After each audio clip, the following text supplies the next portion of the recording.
It's Brian Preston, the money guy. The next question comes along. Okay, it's okay for me to start spending some money.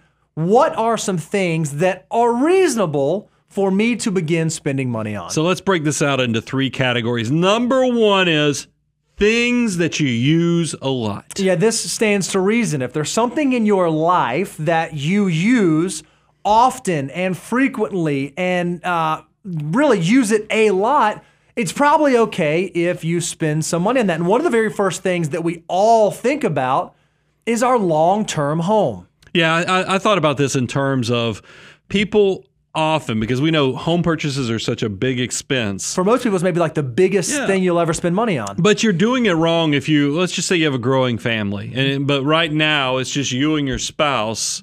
If you buy a house that's only big enough for you and your spouse to comfortably be there, you might be making a mistake because you're not planning ahead. Because we know this is a long-term decision.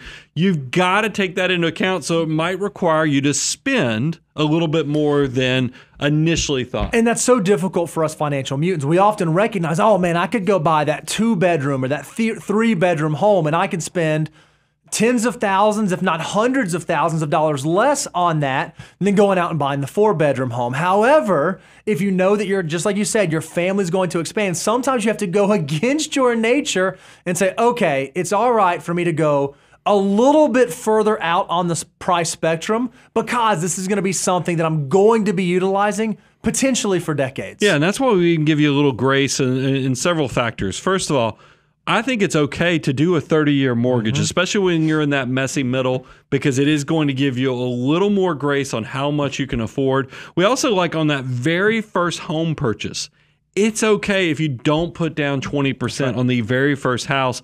All these things are designed to let you buy that house that actually reflects your life. Now, look, we had something.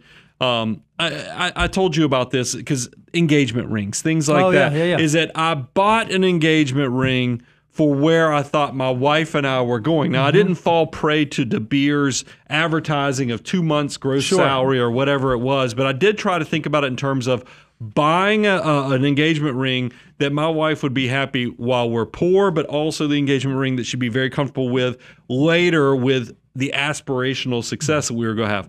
I would like you to do that with a house in a very reasonable way, in the fact that I do want you to think about, like I said, the kids, where your family's going, how long you're going to be in this area, and use all that to make sure that the housing decision reflects upon where you need to be. Yeah, Brian, what you're describing is you have to know the guardrails. What are the rules that you should have in place so that you know when you do buy the house, you're not getting too far out? And we have just a handful of them. Number one, if you're going to purchase a home, you want to make sure that you plan on being in that area, in that house for at least 5 to 7 years. I mean, I know it certainly seems like right now real estate only moves in one direction, but the Great Recession 2008 taught us that is not the case. And houses in normal markets are not incredibly liquid assets. So you want to make sure that you have a really realistic view of your timeline in that place.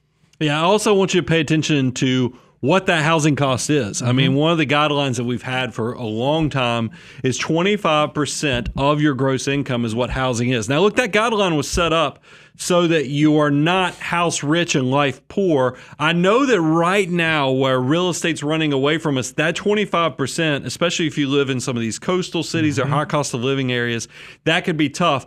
If you ever do vary from this guardrail, please know you need to be very fearful, because this is to keep your financial life in order, because you have a lot of goals not with the financial order of operations, not just housing. We want to make sure you're saving for the future, investing. This is the reason we set up these guidelines. And then, Brian, you already said this. If you're buying your first home, 20% down payment is not a must. Yes, the reason people like to talk about it is it does help you avoid PMI.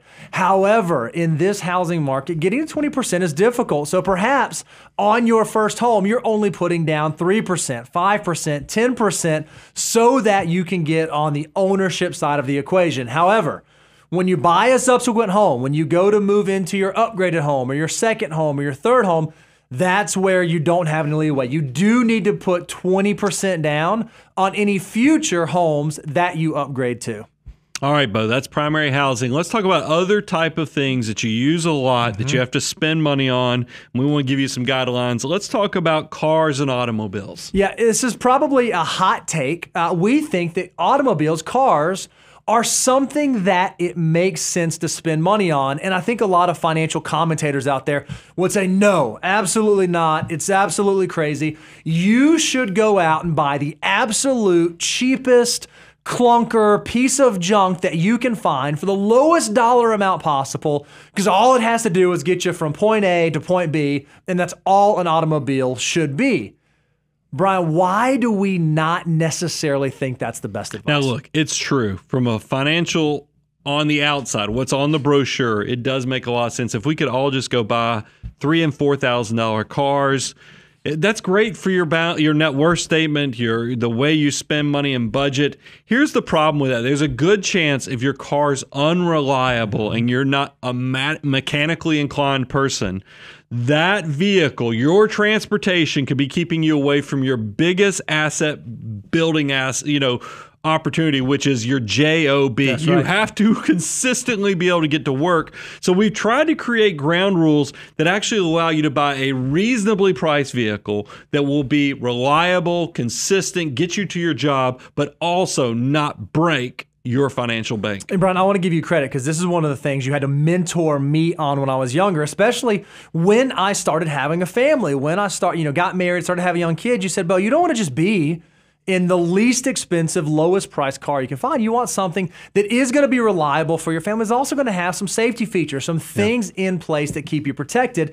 So perhaps it does make sense to spend money there. So if you're going to do that, you want to make sure, again, that you stay inside the guardrails. And when it comes to buying a car, we think you should subscribe to our 23-8 rule. And what that means is you got to put 20% down on the car, whether you're buying new or used. You cannot finance it for any more than 3 years or 36 months. And your total car payments across all automobiles that you own cannot exceed more than 8% of your gross monthly income. And then if it's a luxury vehicle, I want you to pay almost same as cash. You got to pay it off within 12 months. That's to keep your big eyes on how much you can afford in check. Because a lot of people will come to us and say, why in the world do you have 3-year financing on here? Why do you treat luxury cars this way if I could get a low interest rate? The reason is because cars, historically, I know right now we've had some skewed things happening.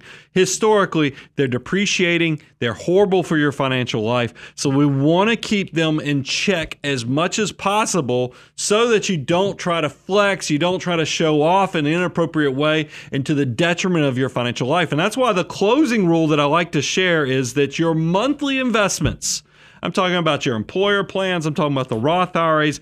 If you add up all those things and they're not exceeding what your monthly car payment is, you're doing this completely wrong.